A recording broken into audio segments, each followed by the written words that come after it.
नमस्कार, मी निरंजन. पैशाचं आणि अकलेचं सोंग आणता येत नाही.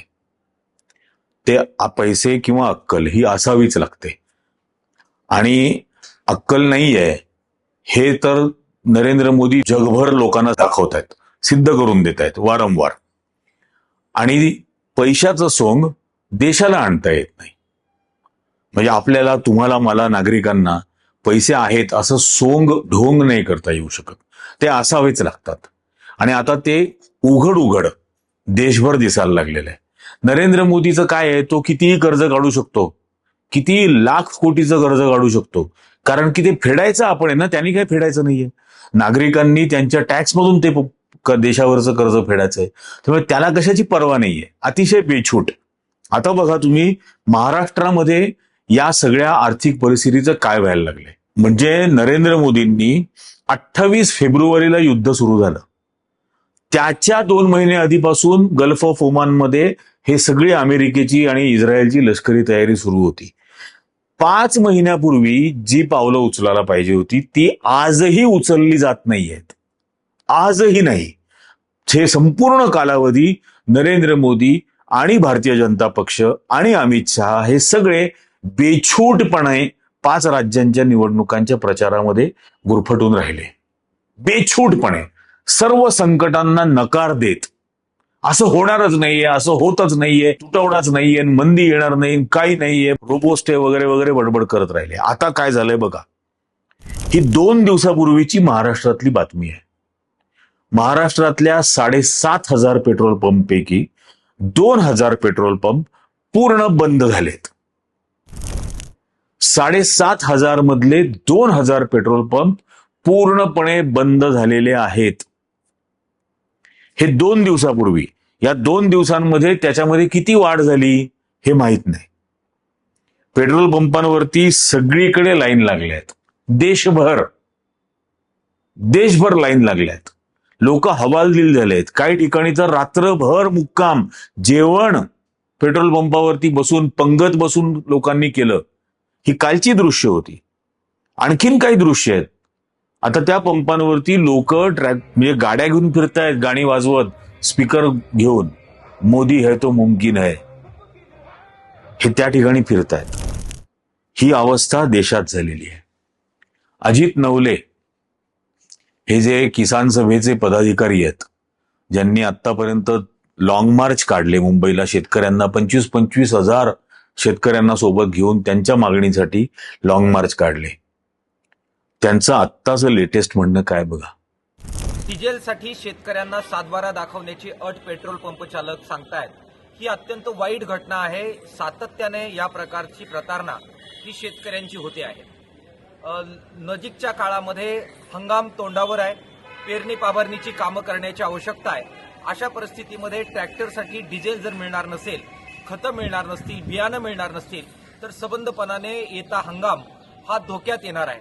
कृषी मंत्र्यांनी याबाबतची दखल घेतली असली आणि मुख्यमंत्र्यांनी सुद्धा सबंध हंगामाच्या तयारीसाठी बैठक घेतलेली असली तरी सुद्धा ग्रामीण पातळीवर या बाबतीमध्ये पुरेशा प्रमाणात गांभीर्य प्रशासनाला आलेलं नाही, हेच यातून दिसतंय. किसान सभेच्या वतीनं आम्ही मागणी करतोय की सर्व जिल्हाधिकाऱ्यांनी ही बाब अत्यंत गांभीर्यानं घ्यावी. कुठेही डिझेलसाठी 7/12 किंवा कोणतीही अट शेतकऱ्यांना लावू नये. किंबहुना प्राधान्यानं अशा प्रकारचं डिझेल हे शेती अवजारांसाठी उपलब्ध करून देण्याची तस्ती ही सबंधपणाने महाराष्ट्रभर सर्व जिल्हाधिकाऱ्यांनी, पुरवठा अधिकाऱ्यांनी घ्यावी, अशा प्रकारची मागणी किसान सभेच्या वतीनं आम्ही करतो आहोत. आता मला सांगा की महाराष्ट्रामध्ये शेतकऱ्यांना ट्रॅक्टरमध्ये डिझेल भरायचं असेल तर सातबाऱ्याचे उतारे मागतायत पेट्रोल पंपवाले. म्हणजे आता खरीप हंगाम येऊ घातलेला आहे. या खरीप हंगामामध्ये शेतं नांगरायची आहेत पहिल्यांदा, त्यानंतर पेरण्या करायच्या आहेत, पूर्ण मशागत व्हायची आहे. या सगळ्यासाठी डिझेल लागणार आहे. नंतर पंपासाठी लागणार आहे. डिझेल पंप आहेत बऱ्याच ठिकाणी. हे डिझेल त्यांना हवं आहे आणि पेट्रोल पंपवाले मागतायत त्यांच्याकडे सातबाऱ्याचे उतारे. संबंध काय येतो? काय संबंध येतो डिझेलसाठी सातबाऱ्याचे उतारे मागण्याचा? जिल्हाधिकारी झोपलेले सगळे महाराष्ट्रातले. म्हणजे गेल्या वर्षीचा खरीप हंगाम मराठवाड्यातला शेतकरी उद्ध्वस्त झाला. संपूर्ण खरीप हंगाम त्याचा बर्बाद झाला, रबी बर्बाद झाली. कारण की शेतामधली मातीच वाहून गेली. 66,000 शेतकऱ्यांची जमीन खरवडून गेली मराठवाड्यात. आणि त्यामुळे रब्बी पण गेला.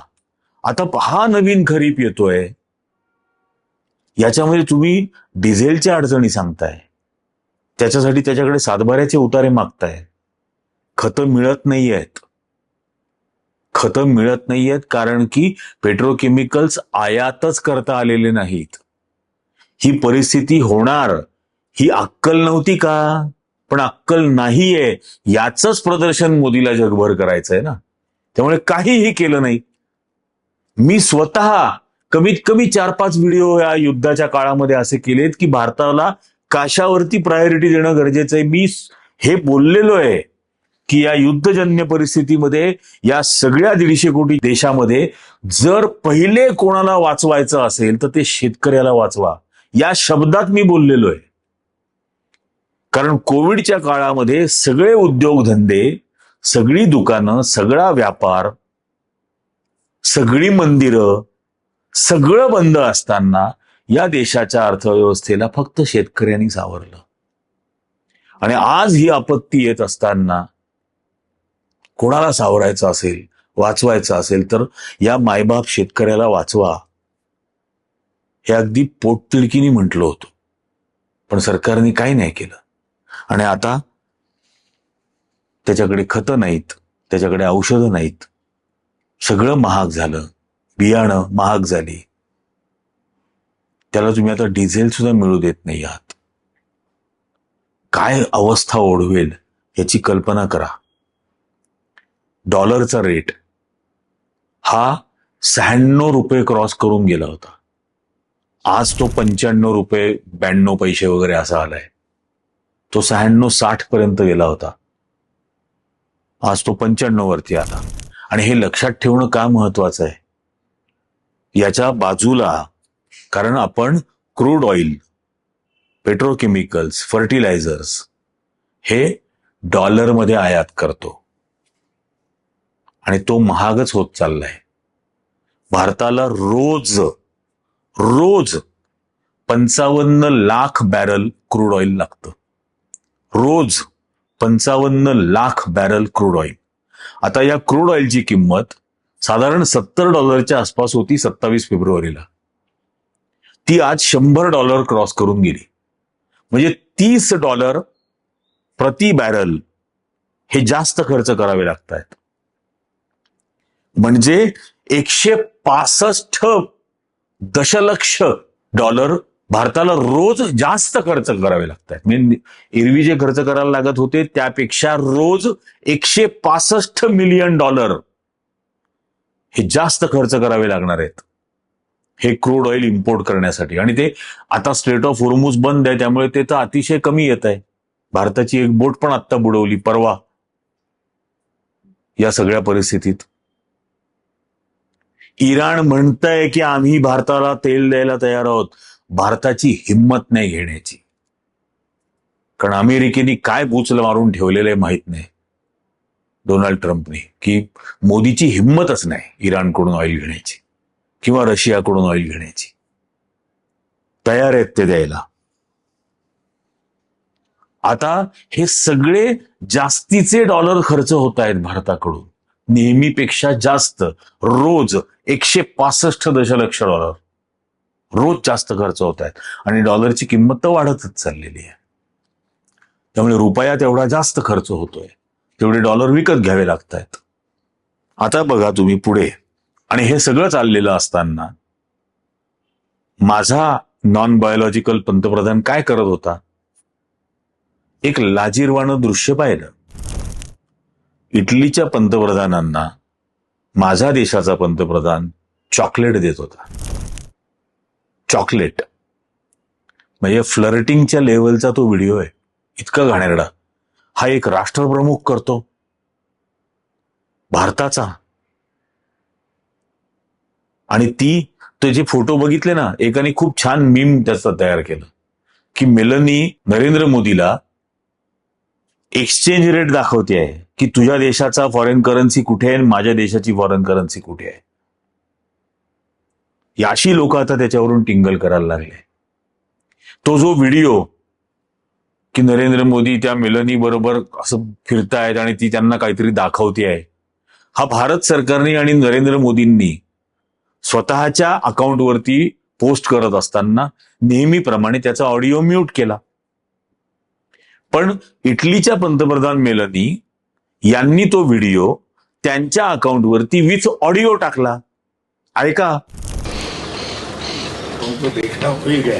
Okay, so here you can see the main part of almost all is important here in Rome. Hundreds and hundreds of churches here. From here I can count 1, 2, 3, 4, 5, 6, 7, 8, 9. Wherever you go, you say 1. म्हणजे Melanie त्यांना दाखवतायत त्या गॅलरीमध्ये की हा रोमचा मध्यवर्ती भाग आणि इथं तुम्हाला शेकडो चर्चेस दिसतील आणि ही शेकडो चर्चेस तर मला डोळ्याला मी दाखवू शकते 1, 2, 3, 4, 5 आणि ही ती चर्चेस दाखवते आहे. आणि हा हा हा हा हा हा हा खी खी खी खी खी. आता यात हसण्यासारखं काय होतं? म्हणजे एका देशाची राष्ट्रप्रमुख तुला गॅलरीमधून त्या चर्चेस किती दिसतात हे दाखवते आणि हा खी खी खी खी करतो. मी जे सुरुवातीला बोललो ना की पैशाचं आणि अकलेचं सोंग नाही आणता येत, ते याच्यामुळे हे वाक्य वापरलं, या व्हिडिओमुळे. अकलेचं सोंग नाही करतायत. आणि हे सगळं झालं. आता आपण आत्ताचं भारताचं वास्तव काय आहे हे बघूया. पहिले बघा, फॉरेन डायरेक्ट इन्व्हेस्टमेंट, डॉलर महाग का होत चाललाय याची जी कारणं आहेत ती फक्त युद्ध नाही. भारतामध्ये येणारी फॉरेन डायरेक्ट इन्व्हेस्टमेंट ही कशी कमी कमी होत चाललेली आहे 2014 पासून आत्तापर्यंत, हे तुम्ही शेजारी मी ग्राफ दाखवतोय त्यात बघा. 2014ला ती कुठे होती? ती साधारणतः $2 बिलियन पेक्षा जास्त होती. ती खाली येत येत येत येत येत आता 0.7 पर्यंत आलेली आहे. 0.7 ही परदेशी भारतामध्ये होणारी गुंतवणूक. आता दुसरा ग्राफ बघा. हा भारतामधून कसे पैसे फॉरेन इन्व्हेस्टर्स काढून घेत आहेत, तो सुद्धा 2014 पासूनचा आहे. 16ला तो सर्वात कमी होता. सर्वात कमी पैसे भारतातून काढून घेतले होते. मग आमच्या या नॉन बायोलॉजिकलच्या डोक्यात काय आलं माहित नाही, पण अक्कल नसल्याचं प्रदर्शन करायचं होतं, त्यामुळे नोटबंदी केली. नोटबंदी केल्याबरोबर भारतामधून पैसा बाहेर जायला सुरुवात झाली 2016 सालीनंतर. मग 17ला तो साधारणतः $11 बिलियन बाहेर गेला. असं करत करत करत करत आता बघा 2024ला $24 बिलियन निघून गेला. फॉरेन एक्सचेंज भारतातून निघून गेलं. भारतातली इन्व्हेस्टमेंट विदेशी परदेशी गुंतवणूकदारांनी काढून घेतली. गेल्या वर्षी फॉरेन पोर्टफोलिओ इन्व्हेस्टर जे असतात, जे भारताच्या स्टॉक मार्केटमध्ये इन्व्हेस्टमेंट करतात वेगवेगळ्या पोर्टफोलिओजमध्ये, गेल्या वर्षी 1.6 बिलियन म्हणजे 1.6 ट्रिलियन 1,60,000 कोटी रुपये हे भारतातून काढले होते. या वर्षीच्या 5 महिन्यात, एप्रिल पासून, म्हणजे 5ही नाही म्हणता येणार, 3 महिन्यामध्ये, 2026 सालच्या 3 महिन्यामध्ये भारतामधून 2,20,000 कोटी रुपये हे परदेशी गुंतवणूकदारांनी एफपीओ मधून काढून घेतले. या दोन्ही बातम्या बघा, इकॉनॉमिक टाइम्सची पण आहे आणि बिझनेस स्टँडर्डची पण आहे. त्यात एका मे महिन्यामध्ये 27,000 कोटी रुपये काढले. आणि आतापर्यंत 2026 मध्ये 2,20,000 कोटी रुपये भारतामधून काढून घेतले गेले. आता या युद्धाचा भारतावरच परिणाम होतोय का? हा फक्त भारताच्या अर्थव्यवस्थेवर आता परिणाम होतोय.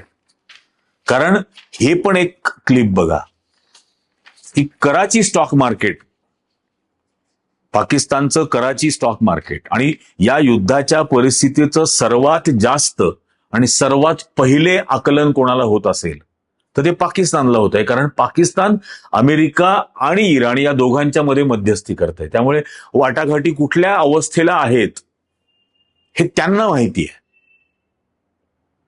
म्हणजे इराण किती गोष्टींना तयार झालाय, अमेरिका किती गोष्टींना तयार झालंय, हे युद्ध वाढणार आहे का, वाढणार असेल तर किती दिवस वाढू शकतं, याची सर्वात जास्त भान आत्ता कोणाला असू शकतं ते पाकिस्तानला असू शकतं. आणि पाकिस्तानचं स्टॉक मार्केट हे युद्ध सुरू झाल्यापासून फक्त 2.5% खाली आलेलं आहे. फक्त 2.5%. आणि गेल्या वर्षीपेक्षा आत्ता जवळजवळ 40% वर आहे. 38.5% वगैरे 40% वरती आहे पाकिस्तानचं स्टॉक मार्केट गेल्या वर्षापेक्षा 40%. त्यामुळे त्यांच्या अर्थव्यवस्थेला एवढा फटका बसलाय का? तर नाही. हे तर त्याच्यापेक्षा मोठा पुरावाच असू शकत नाही. हे कोणीही गुगल करून पाहू शकतं. आपल्याकडं काय होतंय हे झाल्यानंतर आपल्याला माहिती आहे नरेंद्र मोदींनी एक भाषण देऊन टाकलं. आणि त्या भाषणामध्ये तुम्हाला आणि मला काय काय सांगितलं? तेल कमी खा, पेट्रोल आणि डिझेल कमी वापरा, शक्यतो वर्क फ्रॉम होम करा, तुमच्या मुलांना ऑनलाईन शिक्षण द्या आणि शेतकऱ्यांनी सेंद्रिय शेतीकडे वळावं. जागते रहो, हमारे भरोसे मत रहो. खतं बितं काय आम्ही आणून तुम्हाला देऊ शकत नाही हे सांगून टाकलं. आणि फॉरेन करन्सी कमी कशी वापरायची, सोनं कमी विकत घ्या, परदेशामध्ये लग्न करायला जाऊ नका. आता या देशातला मध्यमवर्गीय, या देशातला गरीब किंवा या देशातला निम्न मध्यमवर्गीय परदेशात लग्न करायला जात नाही, तो सोनं विकत घेत नाही, तो ऑलरेडी कमी तेल वापरतो, तो ऑलरेडी आवश्यक असेल तेव्हाच त्याची 4 व्हीलर बाहेर काढतो, विनाकारण वायफळ भटकायला जात नाही, रोड शो करायला जात नाही, फडतूस प्रचार सभांना अटेंड करायला जात नाही. तो अतिशय काटकसरीने जगतो. जो काटकसरीने जगतो त्यालाच सांगतात की तू हे कर, फॉरेन करन्सी वाचव. आणि दुसऱ्या बाजूला गौतम अदानीवरती, या नॉन बायोलॉजिकल प्राण्याचा जीवलग मित्र, या गौतम अदानीवरती अमेरिकेमध्ये न्यूयॉर्कच्या कोर्टामध्ये खटला दाखल होता. खटला काय दाखल होता हे पहिले बघा. अमेरिकेच्या मार्केटमध्ये बॉन्डच्या रूपाने या गौतम अदानींनी $500 मिलियन उभे केले. त्यातले जवळजवळ $265 मिलियन त्यांनी भारतातल्या सरकारी अधिकाऱ्यांना लाच देण्यासाठी वापरले. किती? $265 मिलियन, $265 दशलक्ष हे भारतामध्ये लाच देण्यासाठी वापरले. त्याच्या विरोधामध्ये न्यूयॉर्कमध्ये खटला दाखल झाला. मग गौतम अदानींनी डोनाल्ड ट्रम्पचाच वकील हा हायर केला आणि डोनाल्ड ट्रम्पच्या वकिलातर्फे त्या डिपार्टमेंट ऑफ जस्टिसला एक प्रपोजल दिलं. प्रपोजल काय दिलं? की गौतम अदानी अमेरिकेमध्ये $10 बिलियन इतकी गुंतवणूक करायला तयार आहेत, ज्यामुळे 15,000 अमेरिकन नागरिकांना रोजगार मिळेल. 15,000 अमेरिकन नागरिकांना रोजगार मिळेल. $10 बिलियन म्हणजे 96,000 कोटी रुपये.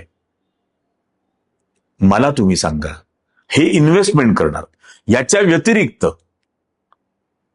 गौतम अदानी आणि इतर सगळे आरोपी, म्हणजे त्यांचा भाचा, पुतण्या, कोण सागर अदानी वगैरे सगळे, हे मिळून एकूण $18 मिलियन दंड भरणार तिथे. आता मला पहिली गोष्ट तुम्ही सांगा की $265 मिलियन लाच दिली, म्हणजे काहीतरी 2,500-3,000 कोटी रुपयाची लाच दिली. 2,500 कोटी रुपयाची लाच दिली म्हणून 96,000 कोटी रुपये हा गुंतवायला तयार झाला. 2,500 कोटीची लाच दिली म्हणून 96,000 कोटी रुपये. म्हणजे या एका गुजरात्याला अक्कल आहे की नाही? हा आदबट्ट्याचा व्यवहार आहे ना. पण असं झालंय, हे मान्य केलंय, याचा अर्थ गौतम अदानीची प्रकरणं किंवा नरेंद्र मोदीची प्रकरणं ही या 2,500-3,000 कोटी रुपयापेक्षा कितीतरी प्रचंड भयंकर आहेत. म्हणून इतकं प्रचंड इन्व्हेस्टमेंट करायला हा तिथं तयार झाला. आता हे $10 बिलियन गौतम अदानी, तुम्ही आणि मी प्रत्येक डॉलर वाचवत असताना, आपण तेल कमी खात असताना, आपण विनाकारण स्कूटर चालवत नसताना, आपण अत्यंत साधेपणाने लग्न करत असताना, आपण मुलाबाळांना ऑनलाईन शिकवायचा प्रयत्न करत असताना, हा $10 बिलियन अमेरिकेमध्ये ठेवणार. फॉरेन करन्सी हा घेऊन जाणार. आणि याच्यापेक्षा मोठी बातमी, याचा दुसरा मित्र, नॉन बायोलॉजिकल प्राण्याचा दुसरा मित्र मुकेश अंबानी, हा अमेरिकेमध्ये $300 बिलियन इन्व्हेस्टमेंट करायला तयार झाला. $300 बिलियन. आणि हे अनाऊन्स कोणी केलंय? डोनाल्ड ट्रम्पनी अनाऊन्स केलं. भारताकडे फॉरेन एक्सचेंज किती आहेत? भारताकडे एकूण असलेले फॉरेन एक्सचेंज किती आहेत? फॉरेन एक्सचेंज रिझर्व्ह मध्ये फक्त डॉलर नसतात. फॉरेन एक्सचेंज रिझर्व्ह मध्ये डॉलर आहेत, येन आहेत, युआन आहेत, पाऊंड आहेत, युरो आहेत, शिवाय भारताचं सगळं गोल्ड रिझर्व्ह आहे. हे सगळं मिळून भारताचं फॉरेन एक्सचेंज रिझर्व्ह किती आहे? $600 बिलियन आसपास. 600-650 बिलियन. त्याच्या निम्मे मुकेश अंबानी अमेरिकेमध्ये कबूल करतोय. निम्मे 50% देशाचा फॉरेन एक्सचेंज हा मुकेश अंबानी. हे $300 बिलियन काही मुकेश अंबानीच्या घरात गाडीच्या डिक्कीत ठेवलेलं नाही आहेत की त्याच्याकडे असलेले तो तिथून येणार आहे. हे भारताच्याच रिझर्व्ह बँकेकडून घेणार $300 बिलियन आणि अमेरिकेत गुंतवणूक करणार, अमेरिकेत नफा कमावणार. म्हणजे मुकेश अंबानीचा भारत हा देश हा किती का त्याची वाट लागे ना, याला काही घेणं देणं नाही. याला फक्त नफा हवाय, भारतात नाही मिळणार तर अमेरिकेत कमवेल. इतका बेछूट प्रकार सुरू झालेला आहे. हा नेणार $300 बिलियन. इथं शेतकऱ्यांकडे सातबारा मागणार 10-15-20 लिटर डिझेलसाठी सातबारा. तिथं नागपूर मधला व्हिडिओ. तर तुम्ही असे बोलले होते की आमच्या गाडीमध्ये डिझेल नाही आहे वगैरे, तर का बरं सर असं? म्हणजे खरंच डिझेल नाही. तुम्हाला गव्हर्नमेंट कडून डिझेल मिळत नाही का? एक माणूस, त्याच्या घरातली लहान मुलगी बेपत्ता आहे, मिसिंग आहे, म्हणून पोलिसांना कडे जातो की माझ्या मुलीला कधी शोधणार. त्याच्यावर पोलीस त्याला सांगतो, अधिकारी, की आमच्या गाडीत डिझेल नाहीये तुझ्या मुलीला शोधण्यासाठी. म्हणजे आपल्या घरातली लेकरं बाळ उद्या हरवली, मिसिंग झाली, कोणी पळवून नेलं, तर त्यांना शोधण्यासाठी पोलिसांच्या गाडीमध्ये पेट्रोल डिझेल नाही म्हणून पोलीस सांगणार आणि आपण थोबाड बंद ठेवायचं, बोलायचं नाही काही. आणि मुकेश अंबानी भारताचं निम्म फॉरेन एक्सचेंज अमेरिकेला कबूल करणार आणि त्याच्याबद्दल तुम्ही काही बोलायचं नाही. या स्थितीला आलोय आपण. या देशातला गरीब माणूस, बेरोजगार तरुण हा गिग वर्कर म्हणून काम करतो. झोमॅटोला डिलिव्हऱ्या करतो, स्विगीला डिलिव्हरी करतो, आणखीन काय ब्लिंकिट असेल, आणखीन काय काय असेल, या सगळीकडे डिलिव्हरीज करतो. महिन्याला 10-15 हजार रुपये मिळतात जिवंत राहण्यासाठी. 10-15 हजार. 10-15 हजारात काही ऐशाराम होत नाही. 10-15 हजार रुपयामध्ये काही कुटुंब अख्खं चालवलं जाऊ शकत नाही. जगता येतं. त्यांचं काय होईल? पेट्रोल नसेल तर ते उद्या पेट्रोल पंपावरती गेले तर हे SIR आणि CA NRCनी बेछूट झालेलं सरकार त्या तरुणाकडे त्याचा नागरिकत्वाचा पुरावा मागेल. शेतकऱ्याकडे मागताय सातबाऱ्याचा उतारा. यांच्याकडे काय मागणार आहात? यांनी उपाशी मारायचं. लक्षावधी गिग वर्कर्स आहेत भारतात. यांनी कसं जगायचं? हॉस्टेलमधली मुलं आहेत, कोचिंग क्लासला जातात, कॉलेजला जातात. कसं जायचं? त्यांच्या हॉस्टेलमधली मेस, जिथं ते 2 वेळेचं जेवण जेवतात, तिथं जर गॅस नसेल तर त्यांना काय शिजवून मिळेल आणि ते काय खातील? ते जगतील कसं? हॉस्पिटल्स, याचं काय होणार? या सगळ्या कालावधीमध्ये देशभर जे गुन्हे होणार त्या गुन्ह्यांचा तपास सरकार करणारच नाहीये का? गाड्यांमध्ये पेट्रोल नाहीये सांगून. हे कुठल्या थराला नेणार आहात हा सगळा प्रकार? आणि हे सगळं चाललेलं आहे. दुसऱ्या बाजूला काल मुंबईमध्ये बुलडोझर्स लावले होते बांद्र्यात, बांद्रा ईस्टला, आणि शेकडो घरांची वस्ती ही डिमॉलिश करून टाकली. ते डिझेल आहे तुमच्याकडं? लोकांची घरं उद्ध्वस्त करण्यासाठी लागणारं डिझेल तुमच्याकडे आहे. आणि या हरामखोर शासनाकडे लोकांना रोजगार मिळावा, लोकांना अन्न मिळावं, शेतकऱ्यांच्या ट्रॅक्टरमध्ये डिझेल असावं, यासाठी त्याच्याकडं डिझेल नाही. हे असले बेछूटपणा करण्यासाठी हवं तेवढं डिझेल सरकारकडे. मग ते 40-40 गाड्यांचा कॉन्वॉय घेऊन फिरतील मंत्री बेशरमपणानी. ते वाटेल तेवढी उधळपट्टी करतील. लगेच 2 जणांनी ढोंग काय केलं, EV गाडीच्या समोर, एकाच गाडी समोर 2 मंत्री, आणि दोघांनी एकच गाडी विकत घेतली. काय केवढा बनावटीपणा आहे हा सगळा. हे भयंकराकडे जाणार आहे. कारण एक मनुष्य गेली 12 वर्ष सतत रोज अक्कल नसल्याचं प्रदर्शन करतोय जगभर, आणि त्याच्या बेअक्कलपणाला मास्टर स्ट्रोक म्हणणारी जमात इथं आहे. आणि त्यांचं आपण ऐकून घेतोय, चुपचाप सहन करतोय. ते बडबड करतात ती. त्यांच्या बेअक्कलीपणाला मास्टर स्ट्रोक. हे इतकं भयंकर चाललेलं असताना याच्या विरोधात बोलायचं नाहीये. तुम्हाला काय वाटतंय? हे सगळी भयंकर परिस्थिती आहे. मी सांगीन, आज जे काही थोडीफार बचत तुमच्याकडे शिल्लक असेल, वर्षभर 6 महिने लागेल इतकं धान्य घेऊन ठेवा. धान्य असेल, तेल असेल, डाळी असतील, साखर असेल, घेऊन ठेवा. ते प्राणपणाने जपा. पैसे असल्याला काही महत्व राहणार नाही जर हेच नसेल तर. पहिले अन्न सुरक्षा, फूड सिक्युरिटी पहिले खात्री करा त्याची प्रत्येकाने.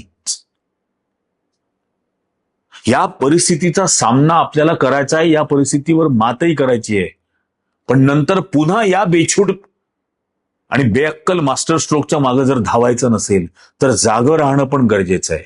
या सगळ्या आपत्तीवरून, या सगळ्या आर्थिक आपत्तीवरून लक्ष दुसरीकडे वळवण्यासाठी वाटेल तेवढा धार्मिक द्वेष पसरवला जाईल, वाटेल तेवढा जातीय द्वेष पसरवला जाईल, वाटेल तो मूर्खपणा केला जाईल. म्हणजे आत्ता मी खरं त्याच्यावरती एक वेगळा व्हिडिओ करणारच आहे.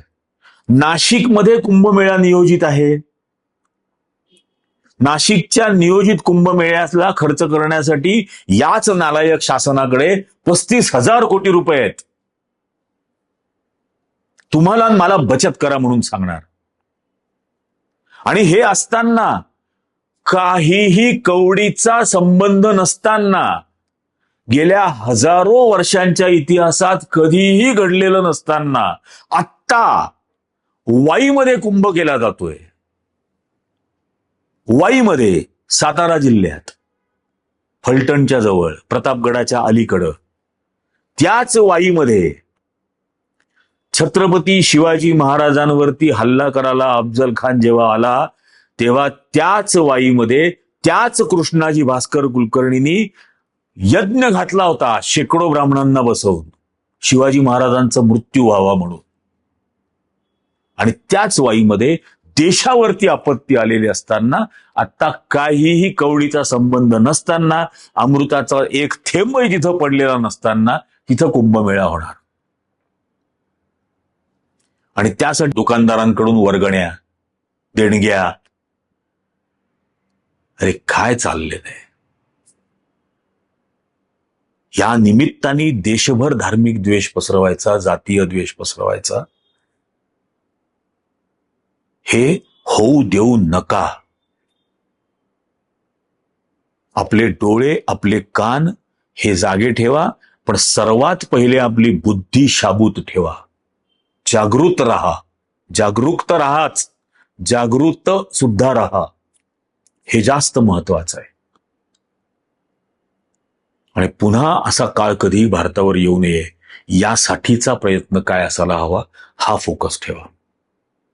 तुम्हाला काय वाटतं हे मला कमेंट करून सांगाच. पण हा व्हिडिओ लाखो लोकांनी लाईक करा, लाखो लोकांना याची लिंक शेअर करा आणि सर्वांना चॅनल सुद्धा सबस्क्राईब करायला सांगा.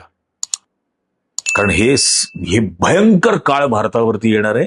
आपण मिळूनच एकमेकाचा हात धरूनच यातून बाहेर पडायचं आहे.